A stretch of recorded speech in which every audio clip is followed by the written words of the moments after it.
Hey golfers, and welcome back to the Second Swing YouTube channel. It's another live at lunch. Once again, that's Thursdays at 1 p.m. Central Time. We go live. Now today, a little bit of a, I would say this is maybe more on the basic level, at least for the fitters, in terms of club fitting, topics to discuss, but it's irons, and specifically game improvement irons, players irons. I think we know they're pretty different. You can look at them and see that, but just how different are they? Yeah. What is the difference? If you're going to go from a game improvement iron to a player's iron, what are you going to be expecting in that? So master fitter Tyler Fitzel is with today. Tyler, you've been fitting irons all year long. You've been fitting irons for a long time. So you have this discussion, you know it like the back of your hand, but talk to me about just in general, if you were to have this conversation with someone quickly over the phone, they're thinking, well, my goodness, I got to switch irons to a player's iron. What should you tell them to expect? Well, I think the biggest thing is you can kind of throw out this idea of whether or not you're a player, right? Like if you're a golfer, what tools are going to best help you in your game? And there's a lot of things to look at. So that's one of the first things I'm looking at is like, what do you have? What are we looking to try to achieve? And then let's get to that, trying to look at the optimal numbers with that too. Right, because when it comes to the irons, I mean, it's about what you always say. It's kind of like, there's ball speed, there's launch, there's spin, there's direction. Yep. We'll talk about all that stuff today. Yep. But when it comes to, the models we have today, and a lot of it comes down to loft, right? So that's where, especially the last 5, 6, 7 years, the loft has become a huge piece of this conversation. Yeah. One of the things that we look at is obviously the launch and spin of something. So there's that idea of how, whether it's moving up or down. That happens primarily based off of the launch angle comes from the loft of the club versus the attack angle. So it's more about what's happening with the swing. We don't look at, like a lot of the times we hear people compare shafts as these high launch and low launch or spin mechanisms. The shaft doesn't do that. It's really actually the loft. And so when we start looking at the different iron types, is what I really like about today is kind of we're going to use what's kind of known as more of a player's cavity, if you will, like a player's club. I would say the idea of game improvement, I kind of throw that out the window. I'm always trying to improve my game regardless of the clubs I have. That's a good point. That's where the name of game improvement iron. And I think that's where it gets confusing. Yeah, right there. I know Larry Bobka likes to say user-friendly irons. Yeah, maybe totally. That's maybe a more applicable name for them. But so today, we're going to start, and again, this is on a basic level. We're just going to hit some shots with each of the clubs and kind of discuss, why a game improvement iron or a user-friendly iron can be beneficial, but then also perhaps that it can actually hurt you, and look at the numbers that explain that. So I'm going to start with a Mizuno. This is Mizuno JPX 925 hot metal. This is kind of their flagship, call it, game improvement iron right now. Very kind of big club head, and then we'll talk about loft, but it's a strong lofted iron as well. They've got some unique materials in here that allow them to make the face really thin. So there's kind of the chromoly material they've used. Basically, it's kind of a design, a little bit sort of like what Callaway did back in the day to have a unique face shape. That's kind of what they've done here. So it's very thin in certain places that make it really hot and fast ball speeds. So we'll see a lot of speed here, I'm assuming, but we'll start here. This is the 7-iron JPX 925 hot metal.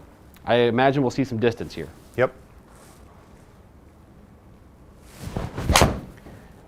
And so one of the things that I'm looking for with this, right, is there are certain features that are going to do well for you. The question becomes, are they beneficial?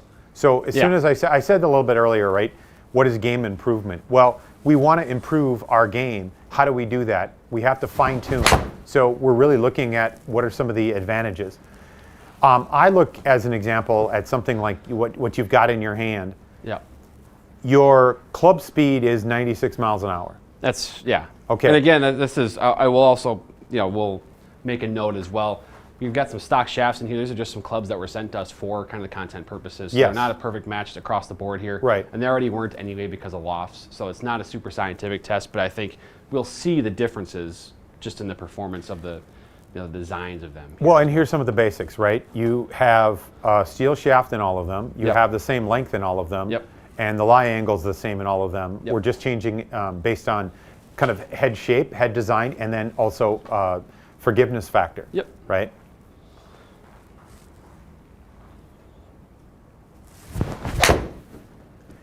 So there's a couple things. A lot of the times we would say, for instance, well, you know, the shaft isn't right. Well, the shaft doesn't dictate up and down. The shaft dictates more right and left.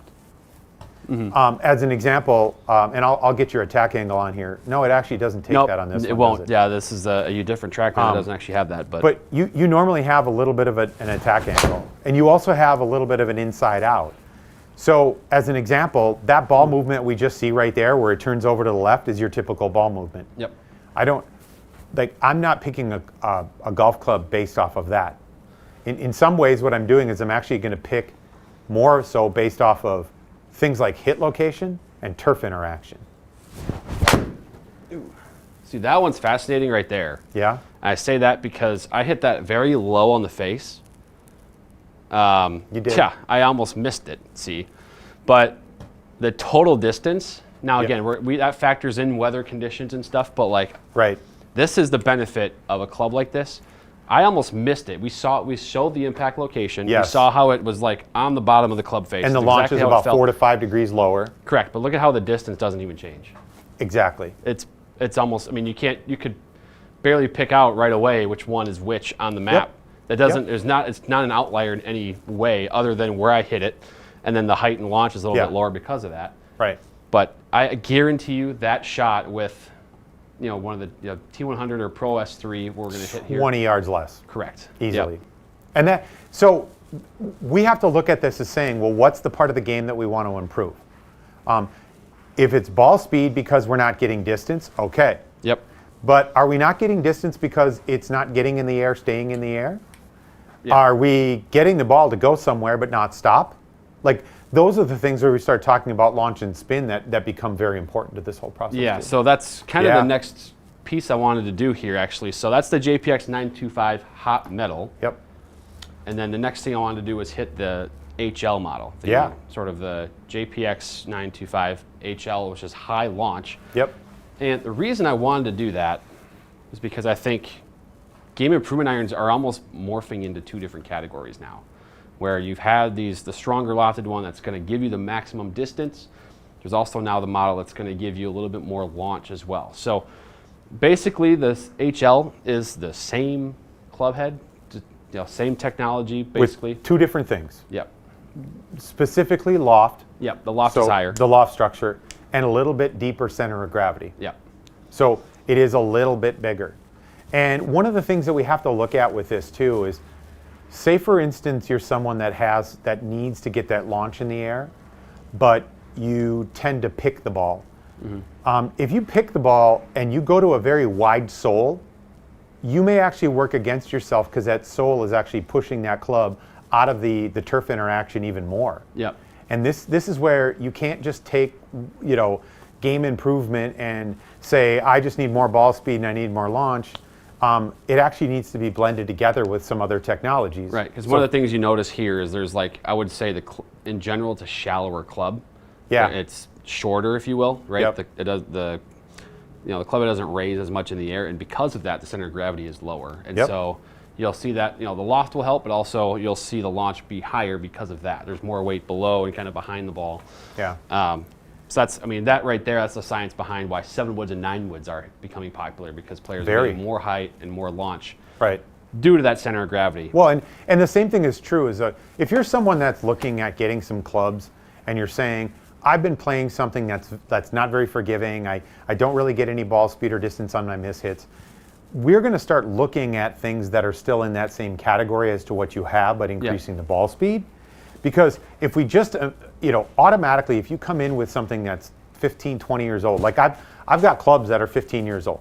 If I came in with those and compared them against the same sort of clubs today, I'm going to get pretty much the same result. Yeah. But if I go to something that's very similar with maybe just a titch more ball speed, that's going to get me a little bit of a difference to it. Yeah. So this is actually really important. Go ahead and hit some here too. Yep. This is also a great test. Here's why. Ooh. Because, as an example, you've got yourself with a little bit more launch. We've got a couple more degrees. Yep. Well, and that was even a pull to the left too. Yeah. Or should, right? See, here's the other catch. Or should. It's not that it's not that it's going to. The question becomes, well, will it? Yeah, that I mean, that now we're at almost 130 feet on height there. I don't know exactly what the landing angle was of the other club, but yeah, I was going to go to this, get this up here.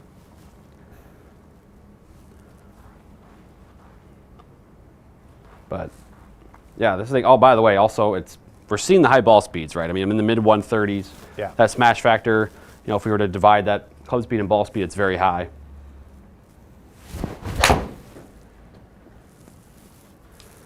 Ooh, there's another one that's very high in the air.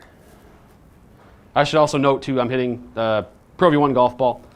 So in theory, you know, if I was like someone that really wanted to hit it even higher, you know, that's one way to do it as well. As we've talked about, if you've been following our streams, we've done a lot of golf ball stuff lately. You can go watch those. But, you know, if you're someone that needs height, needs the ball higher in the air, Pro V1X golf ball or a higher launching golf ball, and then this iron as well. Yeah, I'll actually add to that comment too, because one of the comments we got in here, do you ever run into someone who wants the forgiveness of a game improvement, but they have a high swing speed, so the strong lofts aren't providing the best launcher spin? Yeah. That is absolutely what we're talking about. And it's actually happening a lot now. I would say because there's a ton of like, you know, the game is growing in the younger generation right now, and a lot of those, you know, they have swing speed. Maybe they're athletes in high school or college getting into the game of golf, and they're athletes. They have swing speed. They're younger. They're more flexible, and so these stronger lofted irons sometimes will hit the ball too far, and that's where something like this can be handy. So let's take you as an example, because I would classify you as a more high-speed swings player. Your club speed's around 95 miles an hour, okay? Yeah. Just take a look at the difference in loft right there. Yeah. So your ball speed on average, if we take these here to just compare these two real quick, between the two. So if we looked at ball speed, you know, you had one that was a little bit off, even just like this last one was maybe a little bit off. Yeah. But if I take that, it's about the same ball speed with 3 more degrees of launch, Yeah. couple hundred more RPMs of spin. That's a great question, and it's exactly why we're doing this. Because what you're seeing is, so you're a high-speed swing player. Yeah. Great. That doesn't tell me what you need yet. Right. There's a lot more to it now. Yeah, because in for many me, sense, go ahead. in many sense of the word, what I'm looking at with a higher swing speed might be a heavier shaft for some more consistency. Yep. But I'm not going to go changing up the shaft. The shaft is about timing and feedback. It's not about launch angles, right? If you hit something down and the launch is low, and you hit a shaft that you don't show a lot of loft, and you kind of have a downward. And you keep doing that. I don't care what shaft I put in there. Is if you keep hitting down, it's going to go down, right? So that's not a good or a bad thing. It's just like, it's what you present. I fit to what you are, not what you want. I understand that you may want something. Say, hey, I want it to be higher. Yeah, then we're going to work on that.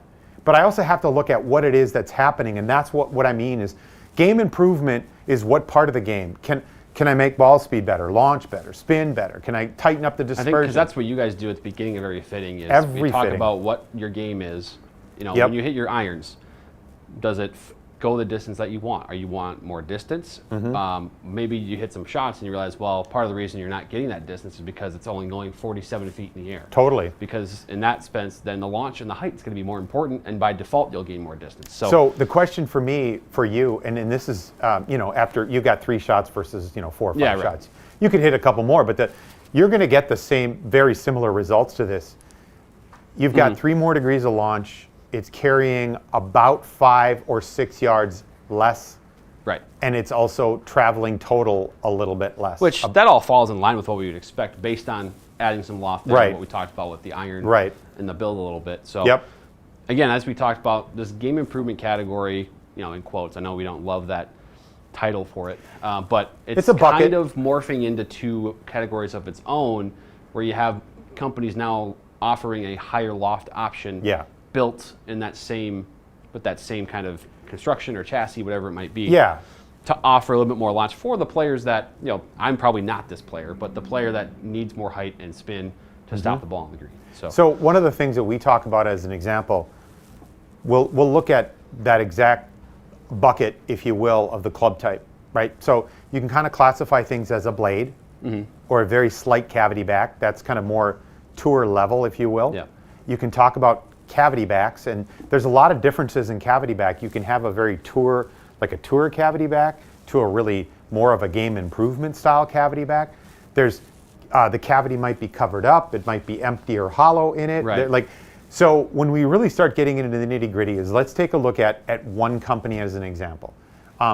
If we're talking about Titleist, I think it's just a quick and easy because of the number system that they have. You can get a blade, a muscle back or a cavity back, that's at tour level. You have a T100, 150, 250, 350. Yep.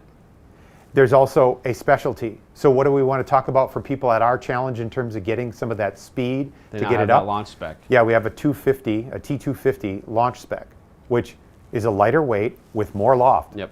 Now I can maybe get a little bit more of the ball speed, Yep. but I also have the kind of first entrance into this space of a higher lofted, distance iron. Exactly. So. And so with that, now I'm just using Titleist as an example, but every club company has the same thing. Oh yeah.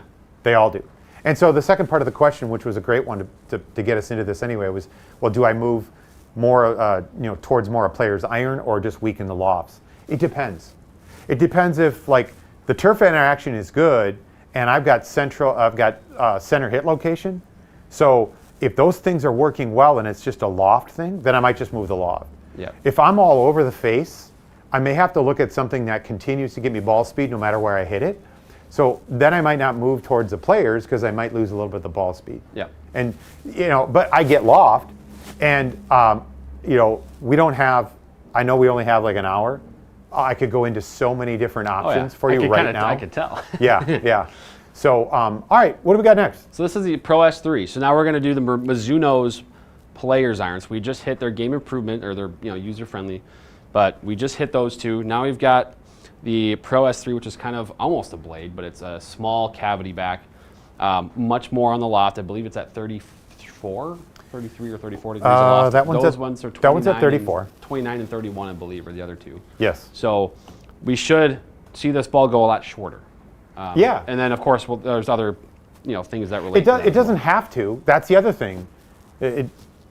With your club speed, if you hit it well, it doesn't have to. Right. And for some people, it might, it might not go shorter, but.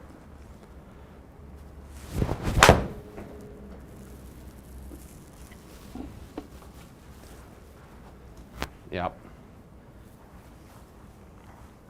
That one was a tiny bit thin, maybe. I know it didn't register all the way on Trackman, but that was a miss hit. But you can see, so we talked about a miss hit with the first club with the hot metal. Yes. And how the distance really didn't drop off. That was a miss hit, and you can see already. I mean, look at the dispersion map on the left here. Yes. How much shorter that shot is. So if you don't hit the center very well, Drew, I mean, I classify myself as a competitor. I still play tournament golf and try to anyway. But you do as well. So if I take that club and I put that in your hand, you would still probably feel better suited with that club than the others. So yes, and I say that because I don't want to have a 210-yard 7-iron in my bag. I don't need that, and I don't want that. And I know some, Bryson DeChambeau might disagree with that, but it's like I don't need to have then 5 wedges in my bag and have to be guessing on the shorter clubs as to what swing to have here when I have 142 yards left. What do I do? I'm between clubs and there's a big gap there. So my return to that is it doesn't matter if it says 7 on the bottom. Right. And you're right about that. And that's my point. Is we also then have to kind of figure out when we start talking about how we're going to improve your game, right? We're not talking about whether or not a 7-iron does that. What we're talking about is whether or not you have a club that does that. Yeah. And if you're doing that consistently. And my guess is that you would prefer a club like that for its feedback. Sure. Because you knew exactly when you hit one thin. Yep. Now, we saw launch on the hot metal when you hit that one thin. We saw the launch, we saw the impact location. Didn't necessarily have an effect outside of the launch. The numbers are almost the same all the way across the board. Yeah. Whereas that happens here, totally different ball game. Yep. You messed up. I messed up. That one's hit hard. It's just a little pull. Well, a lot of pull. Mm-hmm. The other thing too is just I I personally prefer the feel of a club like this as well on a good swing. Like that one. That's about as good of a swing as I'm going to make today right there. Yeah, that actually was really, really well done. I start to look at that and I say, can you tell me a little bit about your 7-iron right now? Like, would those numbers be really close to what you do? Pretty darn close. Yep. It's kind of what you have. It's pretty. That's pretty perfect. I mean, I play for 182 carry for my 7-iron, so that's pretty darn good. Okay. So, and I think a little bit, I would say too, just as a general rule outside, I probably spin it a little bit more, just based on, I think on a mat, I have a tendency to be a little more shallow, and so that reduces spin a little bit. So that kind of checks out with, a stock shot, if you will.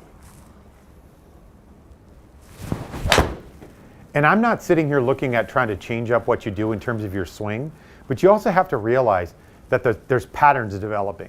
And this is why a fitting is so important, because we want to look at the pattern. I want to see what's going on. I don't necessarily just want to say, well, you need this, so let's just hit this. It's, hey, you are, and I know this from all the years that we've spent together, I know you're an inside-out swing. Yep. Well, guess what? That tends to, not always, tends to come in a little bit more shallow. And if it's not, and you're trapping the ball, then it's going to come off a lot lower. Yep. And if it is, that's okay too. Now, we're in Minnesota, land of hockey, season opener tonight, so go Wild. But the idea with that too is like from a hockey perspective swing, we see a lot of that. We see everything, doesn't really matter. But it's that idea of kind of like trapping that golf ball.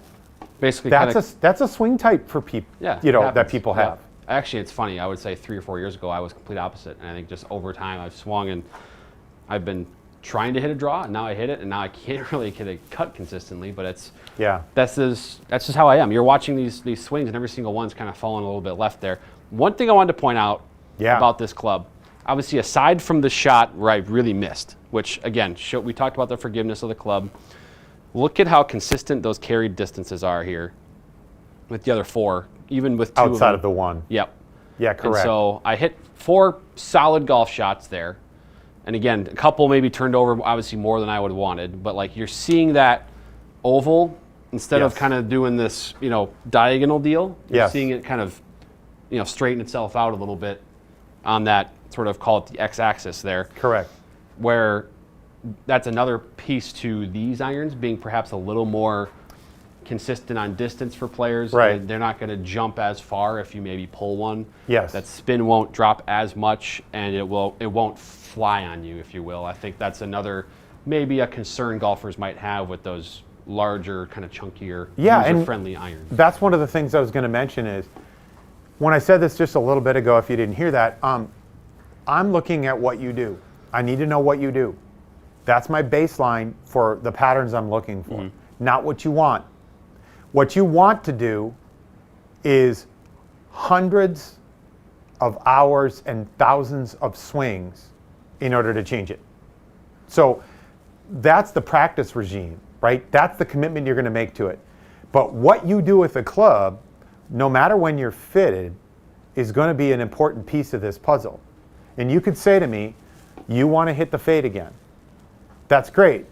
We can look at that. Those are things that we can look at. We can try to work the equipment. But for my game right now, yep, I need to find a club that works with my swing right now. Otherwise, things are going to go. And that's where some of the basics come in when we talk about the length of it or the strength of it in terms of how heavy your shaft. And but there's also what's happening at impact, and that's one of the key features that I'm looking for. The patterns at impact. The other thing about this too is I've said this many, many times. If you've heard this before. It's okay if you're going east and west. As a fitter, I'm just trying I'm trying to limit the north and south. Right. It's like, you can live with a little bit east or a little bit west. Because you're always going to get it. Yep. That you look at when you're playing golf and you've got the lie angle is a variable in terms of the ground and the environment, right? Nothing's ever absolutely perfect. You might have to go around things or like how your body's moving that day. All those things are kind of on the table. So what I like out of this is very typical for you.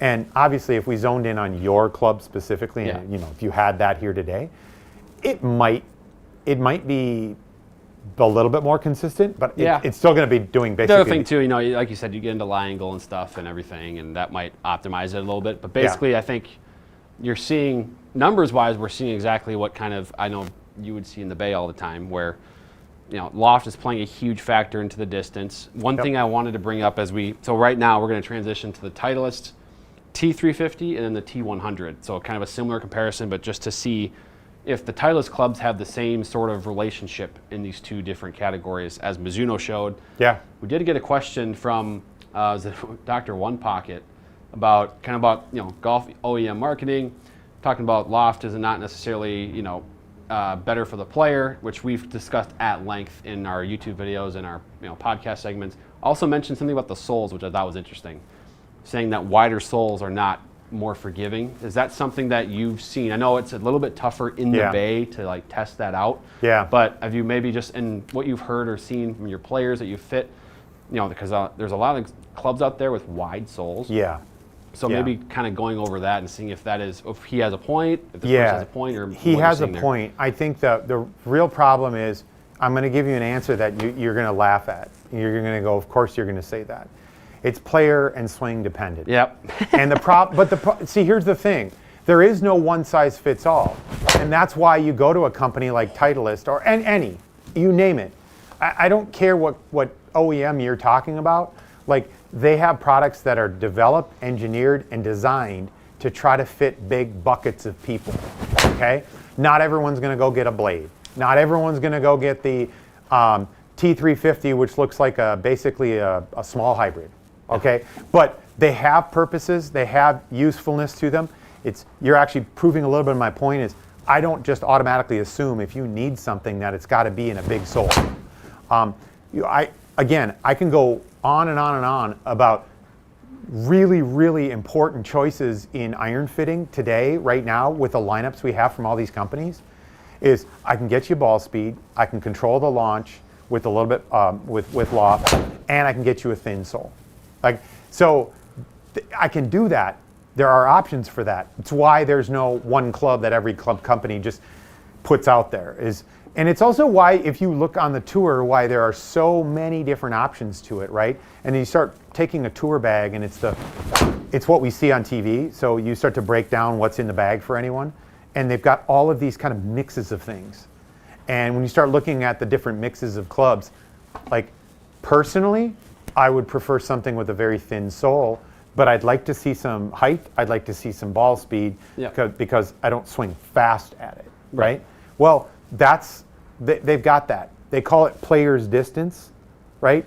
Where it looks like a blade, but it's hollowed out, and so it has more ball speed, and you can get the loft on it. Yep, and then you can order it however you want. Yeah, the loft to a degree, but I got to see 2 new 2026 players distance clubs. One from each of the companies that are coming out. They look incredible. Yeah. I haven't hit them, so I don't know what they feel like. But then we get back to that question, and you're spot on. It's not that the company's lying to us. It's that they're trying to market each product individually against all the products they have. So yeah, and I mean, of course, they're going to talk about the benefits of each one, and maybe I mean, you're not going to expect Titleist or Mizuno or Callaway or TaylorMade to talk about, well, here's why this iron maybe shouldn't be for you, Yeah. But that's what we do. That's what we do in the fitness. So and then the sole size is a whole part of that conversation also. But phenomenal question. So thank you. Thank you for asking. Yeah, T350 here. Yeah. I mean, we're kind of seeing something similar. I had a little bit wider dispersion or a little bit less consistency with this versus like the hot metal, but still, there's a kind of a group of 3 up here that are kind of I would say the most indicative of kind of what a good swing of mine would look like there. And so let's compare this back against the 925 hot metal, which is, I would call this the same sort of category. You saw about pretty close to the same ball speed, pretty close to the same launch, maybe a little bit more. You saw the spin go down a little bit. You saw spin, yeah. And so that's where you might get some of the differences amongst manufacturers. So you might, again, let's go to this category, right? So you're talking about a Ping G440, Well, they've also got, like in that, they got the G730, which is another model. You start talking about Callaway, and they've got the Elite, but they've also got deeper cavities like the Elite X.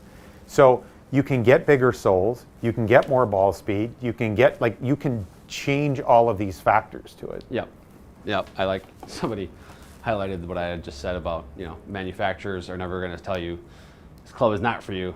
But that's, I mean, it's true though. That's what the club fittings are for. You're going to hit 3 or 4 or 5 different clubs, also different shafts, and then you're going to pick the best one based on how you feel about it, what it looks like on the numbers, and also kind of some of the things your fitter might say to you about how this could perform based on your swing tendencies. Like that all is part of it. So I would never neglect the idea of the shaft being a huge part of this whole process, right? I think that the shaft is a very important part. However, it's a part of a system. Okay, it's not just the shaft. It's not just the head. It's not just the grip. It's not the length. It's not any of the specs. It all works together. Then every swing becomes a slight unique variation of its own self. And what we do, and this is the harder part about fitting in general, is like if you have a time to go through a fitting where you hit 2 or 3 shots, change to another club, 2 or 3 shots, change to a driver, hit a couple shots, change to a wedge, hit a couple shots. Like in a more very in-depth process to it, this is the idea of what we are doing, much more of a block approach to the fitting with irons versus a random, where you might say, I'm really interested and we've got this narrowed down, but now I'm going to grab the 5 irons and the pitching wedges out of these sets. Yep. Well, you start talking about having 5 irons that are your spec. Do I have the right shaft? Do I have the right length? Do I have the right grip on it? I can do that with one club. From a manufacturer's perspective, they can do that with all their clubs because they're one manufacturer. Yeah. But when you go into fitting houses like ourselves, our tour van is limited in the amount that we get to fit, right? There's just no way that I'm going to get every 5 iron because I may never even hit every 5 iron, let alone I can't have it in every length. Right. So, but you start talking about some of the other variables, like that's one of the things about, another question to that, which was, whether it's more loft or not less. If I were to say that as an overall case in point, if you're taking the golfers, and I'm talking about right-handed golfers, generally speaking, the ball flight will be from left to right. It'll be more of a fade, okay? Generally. That being said, there are a couple of conditions that have to happen for that. Could be the path, could be the face angle, it has to do with a lot of variables. But if I'm coming across the ball, that creates more launch and spin. If I leave the face open, it creates more launch and spin. In general, the reason that we see a lot of the major manufacturers with something with less loft now than it was before has to do with shot shapes.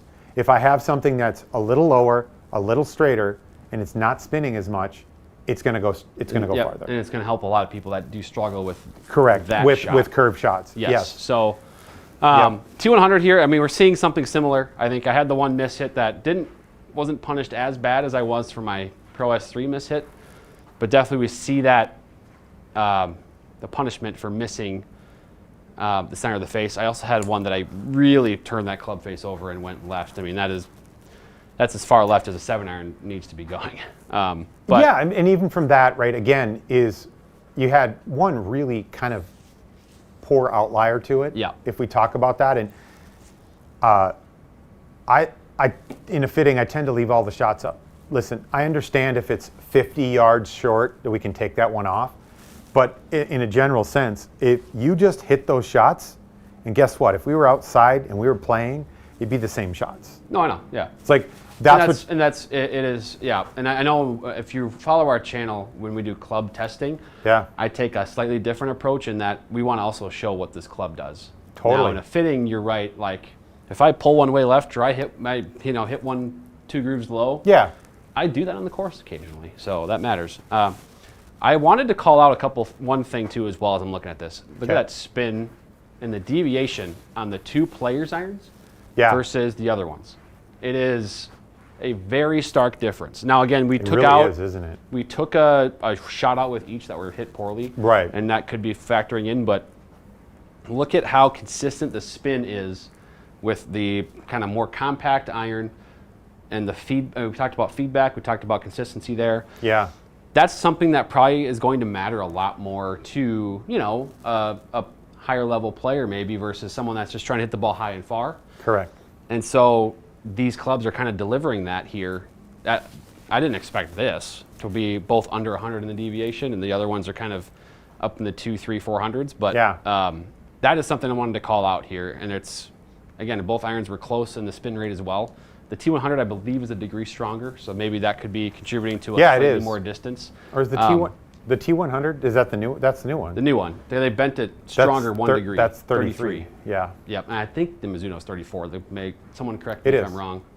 But Well, it should be. yeah. So so I just wanted to call that out. The spin rate consistency, you know, it's the hollower body, like really thin club face, can produce ball speed, can produce distance. Yeah. Might not be as consistent shot to shot versus T100 or Pro S3 or an iron like this. Yeah. And, you know, we come back to this talking a little bit about forgiveness. You know, in a general concept, it's ball speed often on a miss hit. Yeah. We can talk about this in any club you will want, whether it's a driver all the way down to a putter, for that matter. Engineers are looking at it based off of miss hits. It's like the general golfing population carries a handicap that's still somewhere between about 15 to 20, right? We're not talking about you unless you fit well into that area, and then we're going to take you and we're going to fine tune what you do, right? Yeah, there are these, you know, and probably it's almost on us in a sense to be careful about using the generalities too much. Yeah. When it comes to, you know, generally. But this that's player what fits marketing into this, has to do, But yeah. right? You don't see a lot of marketing on tour blades Right. because that's not what's being sold at its peak, Right. right? What's being used more often are a slightly forgiving aspect to it. Yep. But like, I know at least in Titleist, what JT has his own iron. JT, Cameron Young has his own blade, I think. Yep. Like there's a few that have their own prototype. It's basically the Yep. 620 muscle back with maybe a couple tweaks to the Yep. shaping or the They don't sell them. the bounce or something. If you wanted, you could have gotten the Rory. That was a limited prototype. You could have got the Tigers. You couldn't. They only did this limited sell because he Yep. won the Grand Slam. Otherwise, Yeah. nobody was going to get it. So Right, and then you start looking at what those guys are playing at that elite level. I was just like, the PGA Tour helps kind of get us to looking at a company, maybe a player in their bag, the equipment. But at the end of the day, we that's fine. If you want to go with Titleist, it's like one of the best clubs out there. You want to go with Mizuno, one of the best clubs out there. You want to go. I keep going down the list. These guys are going to put clubs in their bag. Yes, they're getting paid to do it. We're not. Like, that's just a fact. And when we start looking at some of the statistics here, it's like the data's proving like your T100 might have been a little bit better than that S3. yeah, a little bit. Just for a little bit more of the ball speed. Right. But now I look at it, and another one to me is landing angle. Yeah. So this kind of goes contrary to belief because people would say that, well, you have to have a lot of launch and spin to get landing angle. No, you don't. You need to get the ball up. It doesn't have to spin to get there. Landing angle does help because if it's moving straighter and downward, it can stop a little bit quicker. Like, but dropping down without spin, it's not. That's also like a dead ball, a knuckleball that's just going to drop out. It's not going to go anywhere. Right. So the idea is like when you come in really, really flat with no spin, that's trouble, right? For control aspect. But it's a combination of, it's a balance of having spin and having the ball landing steeply that stops it quickly, which is tough to do if you don't have either one of those. I'll call this one out because it was on Saturday. I was chatting with a guy that I fitted. I've known him for a long time. And we went into the new Mizuno 241 blade. Sure. He literally was playing Mizunos, he was playing blades, and he has been doing that for 25 years and said, I think I need a new iron. We went graphite. And he said he's never hit the ball better. So for him, it had a lot to do with look and feel. And he really, really, really enjoys that look. He's got to have that look to him in his eye. But we really needed to try to get as much launch as possible. So we went into a graphite. It was a little heavier. It was a little stiffer. But we got launch up like 3 degrees. He's hitting the ball farther, and he loves the way that they feel. Yeah. It's really, you just, coming into it is saying, all right, we have to identify that goal. So what's your goal? What can we achieve with this? And then try to get to that. And then use your current swing tendencies Yeah. to get there, right? And Yeah. so that's where we, and kind of back to your conversation about, hypothetically, if I was like, well, I want to hit a cut now. It's like, well, Yeah. right now I don't. So Right. let's try to do something with that first. And then as maybe you take lessons or you work on your swing or your swing evolves, Yeah. we can work on that. But Or even so- for that, it's just making adjustments. You say like lie angle. Yeah. A lie angle is not going to make the ball go right or left. We really focus on, or at least I do, I really focus on lie angle as getting a center strike. Right. Yeah, Like I want right. to just try to get That's that as where center as it's- possible. That's where it's most impactful. That's going to be the best shot you're going to get, regardless of how you swing the club, because you can come across or inside out or up or down or whatever you want to do with it. Yeah. So.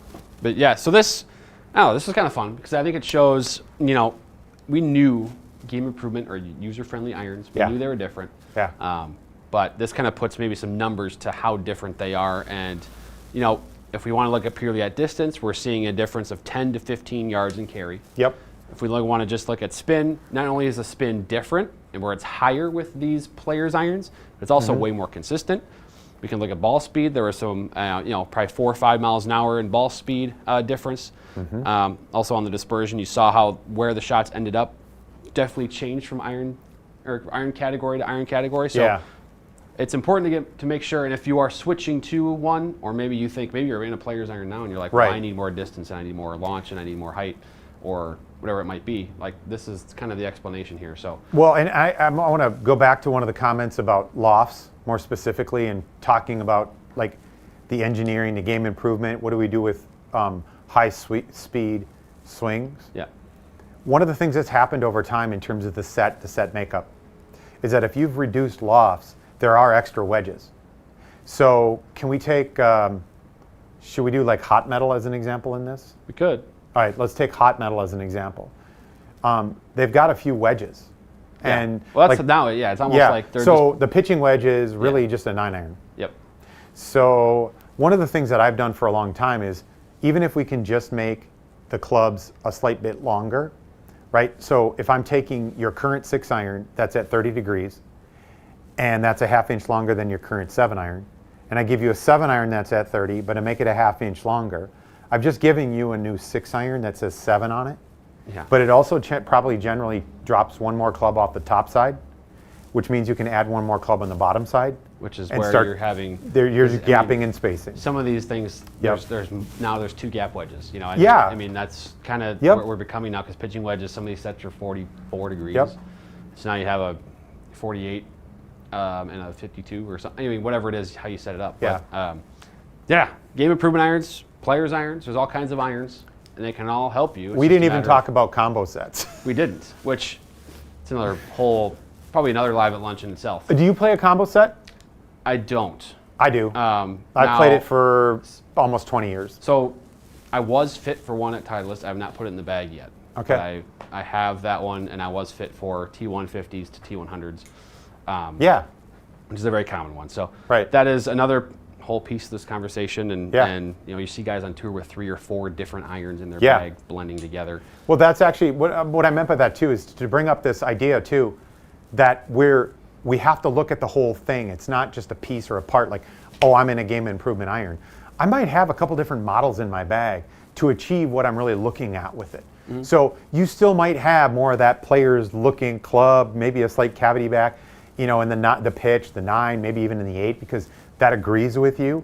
You just might get a little bit more game improvement enhancement up on the upper end of those, so that those longer irons play better for longer for It's you. all about making sure you can hit the Yeah. numbers you need to hit. Yep. So, well, yeah, that's live at lunch. Yeah. That was fun. It Golfers, was, yeah. schedule a fitting. Tyler's right there. Of course, Yep. all of our fitters. Schedule a fitting. Get yourself dialed in for your irons. Yeah. We have a ton of content coming. I know you're Yeah. working on a fun project right now that we'll Awesome. have some stuff on in the future. But go get a fit if you're curious about have more questions about that stuff, also leave a comment, leave us a question. Yeah. We'll see you next week on the Live at Lunch, Thursday, 1 p.m. Central. Tyler, I'll let you sign off here. Awesome. Keep your grooves clean and stay razor sharp.